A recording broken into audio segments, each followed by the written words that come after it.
검게 구름 낀 하늘 아래 유다의 땅이 죽음의 그림자에 잠겨 있습니다. 한때 풍요로웠던 밭들은 이제 황무지가 되었고 초록빛 생명은 어디에도 보이지 않습니다. 불타는 듯한 열기가 대지를 삼키고 메마른 들판 위로 절망의 바람이 불어옵니다. 이 땅에 무슨 일이 일어난 것입니까? 유다를 덮친 것은 단순한 자연재해가 아니었습니다. 하늘을 뒤덮은 메뚜기 떼가 이 땅을 삼켜버렸습니다. 그들은 모든 것을 먹어치웠습니다. 곡식도, 포도도, 무화과도, 모든 나무의 잎사귀까지도 남김없이 사라졌습니다. 농부들은 자신들의 밭을 바라보며 무릎을 꿇었고 백성들은 굶주림에 떨었습니다. 성전의 제사장들은 통곡합니다. 소제와 전제를 드릴 곡식도 포도주도 없기 때문입니다. 여호와의 집이 황폐해졌고 제사는 끊어졌습니다. 백성들의 울음소리가 성전 뜰에 가득합니다. 그들은 하늘을 향해 외칩니다. 주여 어찌하여 우리를 버리셨습니까? 어찌하여 이런 재앙이 우리에게 임하였습니까? 그때 선지자 요엘이 일어섭니다. 그의 목소리는 떨리지만 단호합니다. 이날이 바로 여호와의 날입니다. 이 재앙은 우연이 아닙니다. 이는 하나님의 심판입니다. 백성들은 두려움에 떨기 시작합니다. 여호와의 날, 그들이 두려워하던 그날이 마침내 도래한 것입니다. 요엘은 계속해서 외칩니다. 나팔을 불어라. 시온에서 경고의 나팔을 불어라. 온 땅의 주민들아 떨지어다. 여호와의 날이 이르렀나니 가까웠도다. 이는 어둠과 캄캄함의 날이요 구름과 흑암의 날이로다. 하늘을 보십시오. 수천 수만의 메뚜기가 구름처럼 몰려옵니다. 그들의 날갯짓 소리는 천둥 같고 그들의 움직임은 훈련된 군대 같습니다. 요엘은 이 광경을 보며 말합니다. 이들은 하나님의 군대입니다. 보라, 그들이 어떻게 움직이는지를. 그들은 용사처럼 달리고 군사처럼 성벽을 기어오릅니다. 각기 자기의 길을 행하며 대오를 벗어나지 않습니다. 메뚜기 떼가 마을을 덮칩니다. 그들은 창문으로 들어오고 문틈으로 침투합니다. 집집마다 침입하여 남은 양식마저 먹어치웁니다. 사람들은 집안에서도 안전하지 못합니다. 어린아이들은 울부짖고 어머니들은 자식들을 품에 꼭 껴안습니다. 아버지들은 무력하게 서서 자신들의 가족을 지킬 수 없음에 절규합니다. 그 앞에서 땅이 진동하며 하늘이 떨립니다. 해와 달이 캄캄하며 별들이 그 빛을 거두도다. 요엘의 목소리가 울립니다. 이것이 단순한 재앙이라고 생각합니까? 아닙니다. 이는 하나님께서 보내신 경고입니다. 너희의 죄가 이 재앙을 불러들였습니다. 백성들은 과거를 떠올립니다. 얼마 전까지만 해도 이 땅은 풍요로웠습니다. 콧간에는 곡식이 가득했고 포도주 틀에서는 새 포도주가 넘쳤습니다. 어린아이들은 거리에서 뛰어놀았고 청년들은 노래를 불렀습니다. 하지만 그들은 하나님을 잊었습니다. 풍요 속에서 교만해졌고 번영 속에서 하나님을 떠났습니다. 이제 그 결과가 눈앞에 펼쳐져 있습니다. 한때 축복받았던 땅은 저주 아래 신음하고 있습니다. 기쁨의 노래는 애곡으로 바뀌었고 잔치는 금식으로 변했습니다. 회관에서의 웃음소리는 사라졌고 성문에서의 즐거운 대화는 끊어졌습니다. 그러나 요엘의 메시지는 여기서 끝나지 않습니다. 심판의 메시지 가운데서도 희망의 빛이 비치기 시작합니다. 요엘이 다시 입을 엽니다. 이번에는 그의 목소리에 간곡함이 담겨 있습니다. 그러므로 이제라도 여호와의 말씀에 너희는 금식하며 울며 애통하고 마음을 다하여 내게로 돌아오라 하셨나니. 백성들이 귀를 기울입니다. 아직 늦지 않았다는 것입니까? 아직 돌이킬 기회가 있다는 것입니까? 요엘은 계속합니다. 너희는 옷을 찢지 말고 마음을 찢고 너희 하나님 여호와께로 돌아올지어다. 옷을 찢는 것은 당시의 애도 방식이었습니다. 겉으로 드러나는 슬픔의 표현이었습니다. 하지만 하나님께서 원하시는 것은 외적인 의식이 아닙니다. 하나님은 진심을 보십니다. 하나님은 마음을 보십니다. 형식적인 회개가 아니라 진정한 회개, 마음에서 우러나오는 통회를 원하십니다. 그는 은혜로우시며 자비로우시며 노하기를 더디하시며 이내가 크시사 뜻을 돌이키시고 재앙을 내리지 아니하시나니. 요엘의 말에 희망이 담겨 있습니다. 하나님은 심판하기를 기뻐하시는 분이 아닙니다. 하나님은 자비를 베푸시기를 원하십니다. 돌이키는 자를 받아주시기를 갈망하십니다. 누가 알겠습니까? 혹시 여호와께서 마음과 뜻을 돌이키시고 그 뒤에 복을 내리사 너희 하나님 여호와께 소제와 전제를 드리게 하지 아니하실는지요? 제사장들이 움직이기 시작합니다. 그들은 성전으로 달려갑니다. 요엘이 외칩니다. 시온에서 나팔을 불어라. 성회를 소집하라. 백성을 모으라. 회중을 거룩하게 하라. 노인들을 모으라. 어린아이들과 젖먹이들까지도 모으라. 신랑도 그의 방에서 나오게 하며 신부도 그의 신방에서 나오게 하라. 온 백성이 모입니다. 남녀노소 할 것 없이 모두가 성전으로 모여듭니다. 기쁜 날에 신방을 떠나지 않는 신랑, 신부까지도 나옵니다. 이것이 얼마나 긴급한 상황인지를 보여줍니다. 이것이 얼마나 중대한 순간인지를 나타냅니다. 제사장들은 성전 현관과 제단 사이에서 울며 기도합니다. 여호와여, 주의 백성을 불쌍히 여기소서. 주의 기업을 욕되게 하여 이방인들이 그들을 관할하지 못하게 하옵소서. 어찌하여 이방인들이 이르기를 그들의 하나님이 어디 있느냐 하게 하겠나이까. 백성들도 함께 울부짖습니다. 그들은 자신들의 죄를 고백합니다. 교만했던 것을, 하나님을 잊었던 것을, 우상을 섬겼던 것을, 이웃을 억압했던 것을, 정의를 저버렸던 것을 회개합니다. 진심에서 우러나오는 눈물이 그들의 뺨을 적십니다. 형식적인 회개가 아닙니다. 마음을 찢는 진정한 회개입니다. 그리고 하늘이 응답하기 시작합니다. 요엘이 백성들에게 말합니다.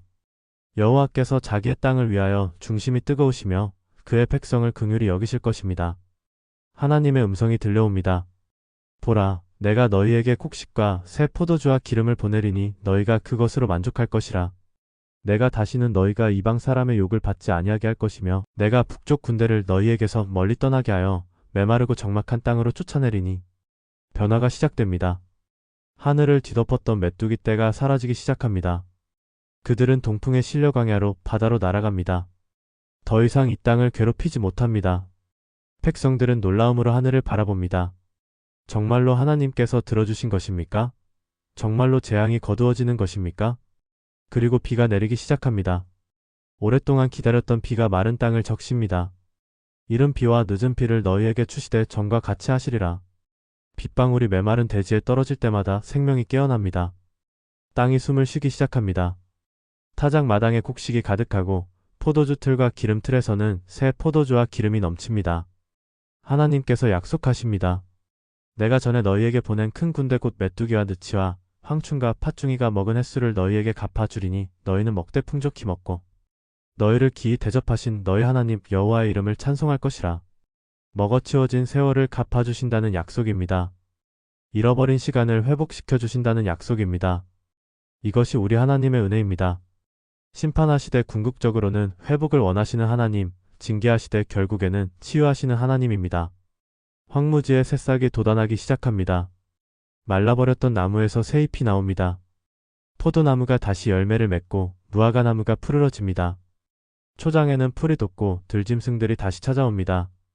생명이 돌아오고 있습니다. 죽음의 땅이 다시 생명의 땅으로 변하고 있습니다. 백성들의 얼굴에 웃음이 돌아옵니다. 어린아이들이 다시 거리에서 뛰어놉니다. 청년들의 노랫소리가 들립니다. 노인들은 성문에 앉아 하나님의 은혜를 이야기합니다. 여호와께서 우리를 위하여 큰 일을 행하셨도다. 그들의 입에서 찬양이 흘러나옵니다. 들짐승들아, 두려워하지 말지어다.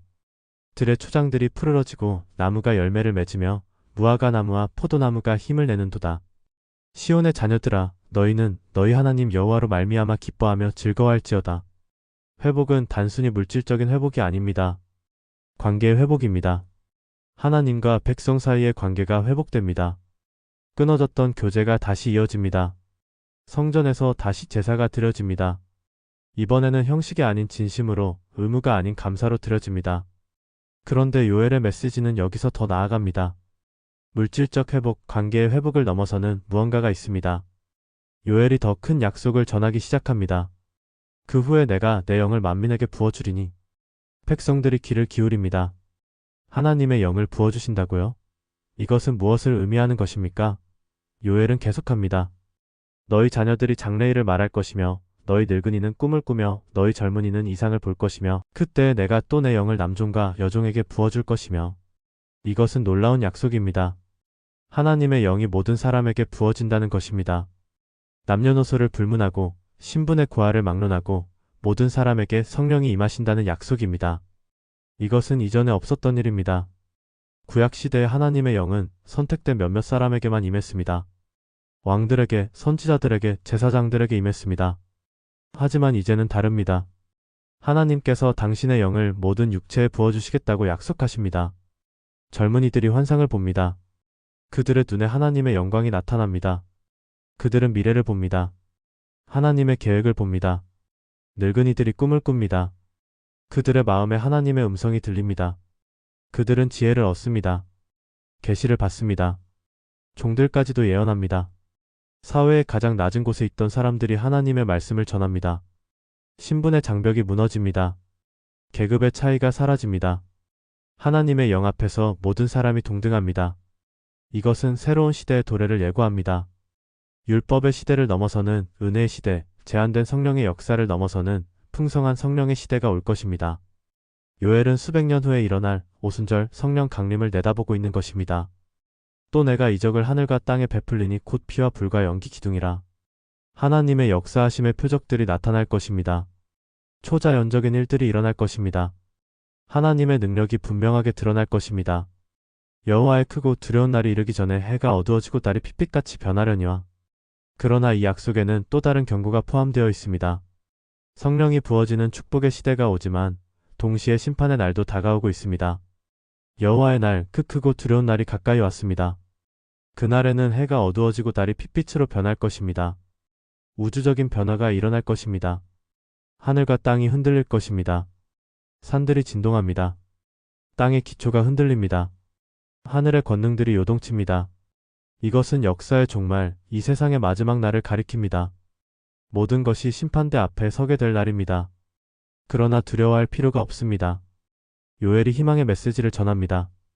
누구든지 여호와의 이름을 부르는 자는 구원을 얻으리니 이는 나 여호와의 말대로 시온 산과 예루살렘에서 피할 자가 있을 것이며 남은 자 중에 나 여호와의 부름을 받을 자가 있을 것임이니라. 구원의 길이 열려 있습니다. 여호와의 이름을 부르는 자는 구원을 받을 것입니다. 심판의 날에도 피할 곳이 있습니다. 시온산에 예루살렘에 남은 자들이 있을 것입니다. 하나님께서 부르시는 자들이 있을 것입니다. 이것은 단순히 지리적인 장소를 말하는 것이 아닙니다. 시온은 하나님의 임재를 상징합니다. 예루살렘은 하나님의 백성을 나타냅니다. 하나님과 함께하는 자들, 하나님께 속한 자들은 심판의 날에도 안전할 것입니다. 그날의 산들에서는 단 포도주가 떨어지며 작은 산들에서는 젖이 흐르며 유다 모든 시내에는 물이 흐를 것이며 여호와의 성전에서 샘이 흘러나와서 시딤 골짜기에 대리라. 완전한 회복의 그림입니다. 풍요가 넘칩니다. 생명수가 흐릅니다. 메마른 곳이 없습니다. 부족함이 없습니다. 이것은 궁극적인 회복, 최종적인 구원의 모습입니다. 그러나 모든 사람이 이 축복을 누리는 것은 아닙니다. 애굽은 황무지가 되겠고 에돔은 황무한 들이 되리니 이는 그들이 유다 자손에게 포악을 행하여 무죄한 피를 그 땅에서 흘렸음이니라. 심판과 구원이 함께 옵니다. 회개하고 돌이킨 자들에게는 회복이, 끝까지 완악하게 하나님을 대적한 자들에게는 멸망이 임합니다. 의로운 자와 악한 자가 구분됩니다. 선택의 결과가 드러납니다. 그러나 유다는 영원히 있겠고 예루살렘은 대대로 있으리라. 내가 전에는 그들의 피 흘림 당한 것을 갚아주지 아니하였거니와 이제는 갚아주리니 이는 나 여호와가 시온에 거함이니라. 마침내 정의가 실현됩니다.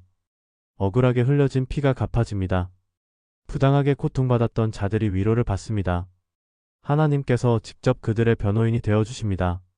하나님께서 그들의 복수자가 되어주십니다. 그리고 가장 중요한 약속, 나 여호와가 시온에 거함이니라. 하나님께서 그의 백성과 함께 거하십니다. 이것이 모든 축복의 핵심입니다. 이것이 구원의 절정입니다. 하나님의 임재, 그것이 천국입니다. 그것이 완전한 회복입니다. 새벽빛이 예루살렘을 비춥니다. 어둠의 시대가 지나가고 빛의 시대가 도래합니다. 심판과 재앙의 시간이 끝나고 회복과 축복의 시간이 시작됩니다. 백성들이 성전으로 모여듭니다. 이번에는 두려움이 아니라 기쁨으로, 절망이 아니라 희망으로 모입니다. 찬양이 울려 퍼집니다. 여호와께서 큰 일을 행하셨도다. 악기 소리가 들립니다.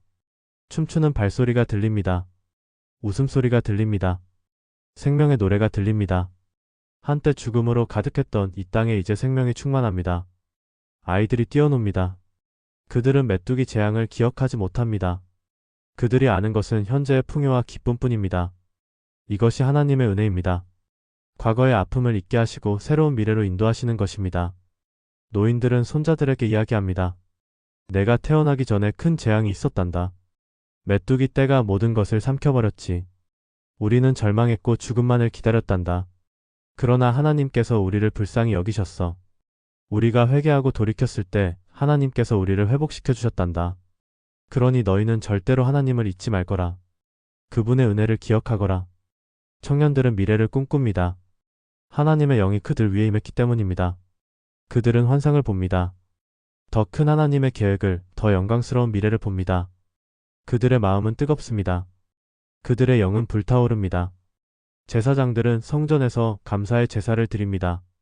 소제와 전제가 다시 드려집니다. 하지만 이제 그들은 압니다. 하나님께서 원하시는 것은 외적인 제사가 아니라 마음의 제사라는 것을, 형식이 아니라 진실이라는 것을. 그래서 그들의 제사는 진심으로 드려집니다. 감사가 넘칩니다. 들판에서는 농부들이 노래하며 곡식을 거둡니다. 풍성한 수확입니다. 하나님께서 약속하신 대로 메뚜기가 먹어치운 세월을 갚아주셨습니다. 그들의 곳간이 가득 찹니다. 그들의 마음도 가득 찹니다. 감사로 기쁨으로 가득 찹니다. 포도원에서는 포도를 수확합니다. 포도송이가 주렁주렁 열렸습니다. 포도주 틀이 넘칩니다. 새 포도주의 향기가 온 마을에 퍼집니다. 사람들은 하나님의 선하심을 맛봅니다. 그분의 은혜가 얼마나 풍성한지를 경험합니다. 시내에는 물이 흐릅니다. 맑고 깨끗한 물이 흐릅니다. 메말랐던 땅에 생명수가 흐릅니다. 동물들이 몰려와 물을 마십니다. 나무들이 뿌리를 내립니다. 모든 생명이 이 물로 인해 살아납니다. 하늘은 맑고 푸릅니다. 더 이상 메뚜기 떼가 하늘을 가리지 않습니다. 더 이상 심판의 구름이 드리워져 있지 않습니다. 햇빛이 따스하게 내리쬐니다. 바람이 부드럽게 붑니다. 평화가 임했습니다. 그리고 무엇보다도 하나님께서 그들 가운데 계십니다. 성전에 하나님의 임재가 충만합니다. 거리에서도 하나님의 임재를 느낄 수 있습니다. 가정에서도, 일터에서도 어디서나 하나님과 함께합니다. 이것이 가장 큰 축복입니다. 요엘의 예언이 성취되었습니다. 심판 후에 회복이 왔습니다. 재앙 후에 축복이 임했습니다. 죽음 후에 생명이 찾아왔습니다. 이것이 하나님의 방식입니다.